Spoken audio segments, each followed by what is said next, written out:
Bulletin میں سب سے پہلے آپ کو خبر دیں، کراچی میں آج ہلکی سے معتدل بارش متوقع ہے، جبکہ 30 ستمبر سے 1 اکتوبر کے دوران تیز بارشوں کی پیش گوئی ہے۔ رپورٹ کریں گی انیبا ضمیر شاہ۔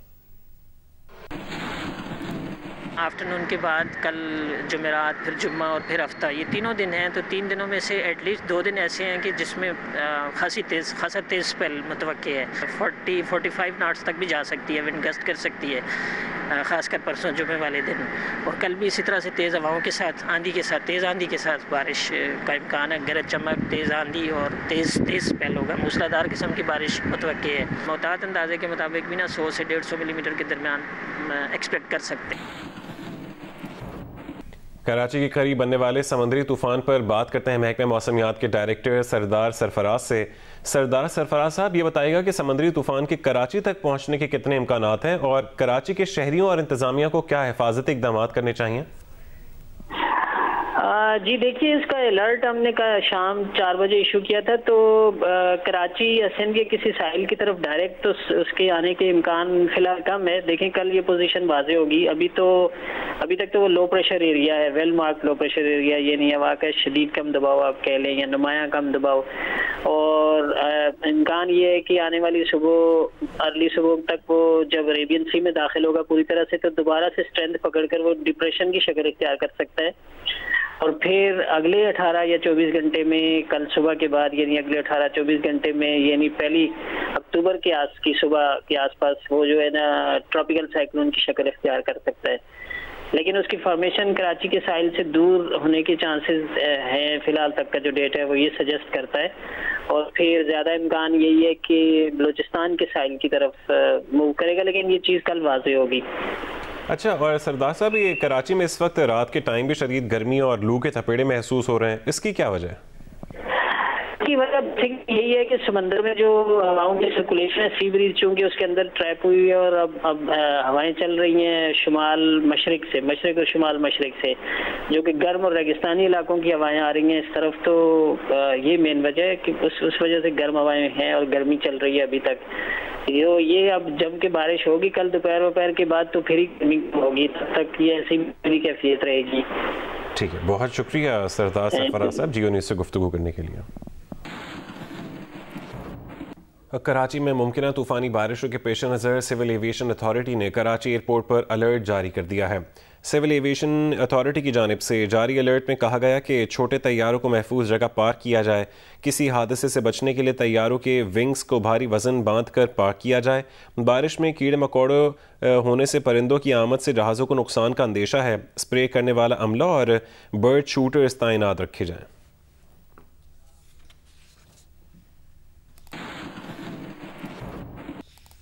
محکمہ موسمیات کی جانب سے بارشوں کی پیش گوئی کے بعد ضلع بدین کے تمام شہری، دیہی اور ساحلی علاقوں میں وقفے سے بارش کا سلسلہ جاری ہے۔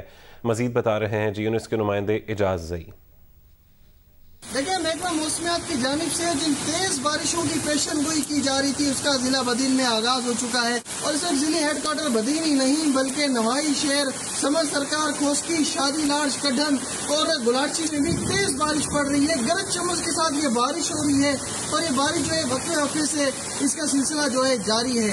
بارش کے ساتھ ہی میں آپ کو یہاں پہ بتاتا چلوں کہ بجلی کی فراہمی بھی معطل ہو کر رہ گئی ہے، جبکہ بات کی جائے دیہی اور ساحلی علاقوں کی تو وہاں پر بھی تیز بارشوں کی اطلاعات ہیں۔ محکمہ موسمیات کا کہنا ہے کہ شمال مشرقی بیرا عرب میں طاقتور ہوا کے کم دباؤ سے شروع ہونے والا بارش کا یہ سلسلہ مزید 2 اکتوبر تک جاری رہے گا۔ جی، اور یہاں آپ کو خبر دیں، 1 اکتوبر سے پیٹرولیم مصنوعات مہنگی ہونے کا امکان ہے۔ پیٹرول کی قیمت 5 روپے 25 پیسے فی لیٹر تک بڑھ سکتی ہے، ڈیزل کی قیمت میں 3.5 روپے فی لیٹر تک اضافہ ہو سکتا ہے۔ اوگرا نے پیٹرولیم مصنوعات کی قیمتوں میں اضافے کی سمری پیٹرولیم ڈویژن کو بھیج دی ہے۔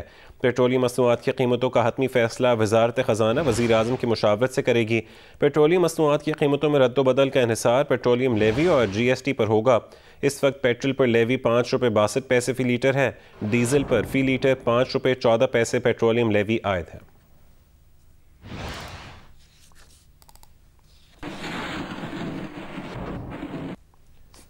مسلم لیگ نون کی نائب صدر مریم نواز نے برطانوی عدالت کے فیصلے کے بعد شہباز شریف کو انٹرنیشنل صادق اور امین قرار دے دیا۔ حمزہ شہباز کہتے ہیں کہ شریف فیملی کو اللہ تعالیٰ نے سرخرو کیا، حکومت کی جھولی میں سوائے ذلت اور رسوائی کے کچھ ہاتھ نہیں آیا۔ مسلم لیگ نون پنجاب کے زیر اہتمام لاہور ڈویژن کا انتظامی اجلاس مسلم لیگ نون کے قائد کی زیر صدارت ہوا۔ مسلم لیگ نون کی نائب صدر مریم نواز نے پارٹی اجلاس سے خطاب کرتے ہوئے شہباز شریف کو مبارکباد دی اور کہا کہ شہباز شریف آج انٹرنیشنل صادق و امین بن گئے ہیں۔ مزید کہا آج کوڑے کے ڈھیر دیکھ کر لوگ شہباز شریف کو یاد کرتے ہیں۔ عمران خان ذہنی مریض بن چکے ہیں۔ نیب اور ایف آئی او کو بلا کر کہتے ہیں کہ مسلم لیگ نون کے خلاف مقدمات بناؤ۔ مسلم لیگ نون کے رہنما حمزہ شہباز نے پارٹی اجلاس سے خطاب میں کہا کہ 2013 میں ہماری حکومت آنے کے بعد بہت سے چیلنجز کا سامنا کرنا پڑا۔ موجودہ حکومت میں کئی لوگوں کو قید میں رکھا گیا لیکن وہ پارٹی کے ساتھ کھڑے رہے۔ چور ڈاکو کے علاوہ ہمارے لیے ایسے القابات استعمال کیے گئے جن کا تصور بھی نہیں کیا جا سکتا۔ اس حکومت کی جھولی میں صرف ذلت اور رسوائی ہی ڈالی گئی ہے۔ اجلاس سے میاں جاوید لطیف، وحید کاکڑ، رانا ثناء اللہ نے بھی خطاب کیا۔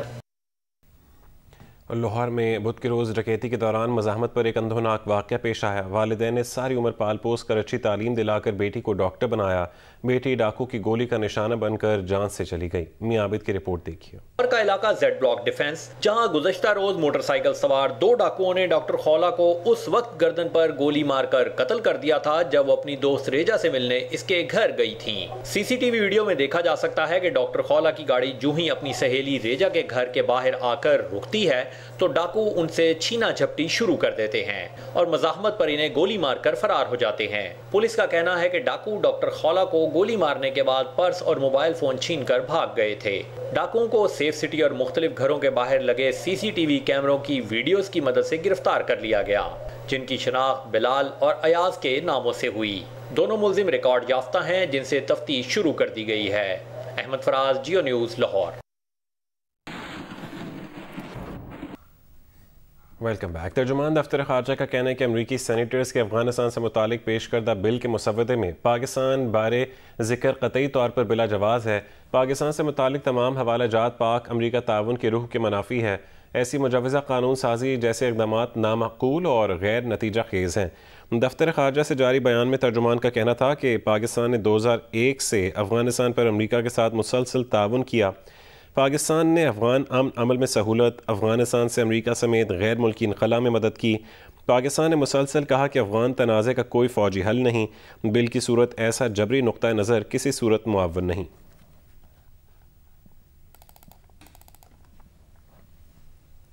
وزیر خارجہ شاہ محمود قریشی نے کہا ہے کہ امریکی ہم منصب سے ان کی حالیہ ملاقات میں رابطے جاری رکھنے پر اتفاق ہوا ہے۔ جلد ایک اہم امریکی شخصیت پاکستان آئے گی۔ وہ پروگرام آج شاہ زیب خانزادہ کے ساتھ میں گفتگو کر رہے تھے۔ امریکی وزیر خارجہ سے جو ملاقات ہوئی، اس ملاقات میں یہی طے ہوا کہ ہمیں مسلسل رابطے میں رہنا چاہیے، اور یہ بھی طے ہوا کہ مستقبل قریب میں امریکہ سے ایک اہم شخصیت پاکستان کا دورہ کرے گی، اور مزید جہاں سے ہم نے جہاں تک پہنچائی ہے اس کو لے کر آگے چلیں گے۔ کچھ قوتیں ہوں گی جو پاکستان کو نشانہ بنانا چاہتی ہوں گی، بالکل ہیں، ہمیں ان کا علم ہے۔ ہندوستان چاہے گا، کچھ اور لوگ چاہیں گے کہ سارا جو ملبہ ہے وہ پاکستان پہ بلیم گیم وہ پہلے بھی کرتے رہے ہیں۔ جو بائیڈن ایڈمنسٹریشن ہے اس کے وہاں کانگریس میں مخالفین بھی بیٹھے ہیں، اور وہ اس کو ایک غنیمت جانتے ہوئے ایک جسے کہتے ہیں نا اپنا سیاسی طور پر بھی ان کو دباؤ میں لانا چاہتے ہیں۔ ریپبلکن سینیٹرز نے موو کیا ہے، دیکھتے ہیں کہ حکومتی بینچز کی طرف سے اس کو سپورٹ حاصل ہوتی ہے نہیں ہوتی۔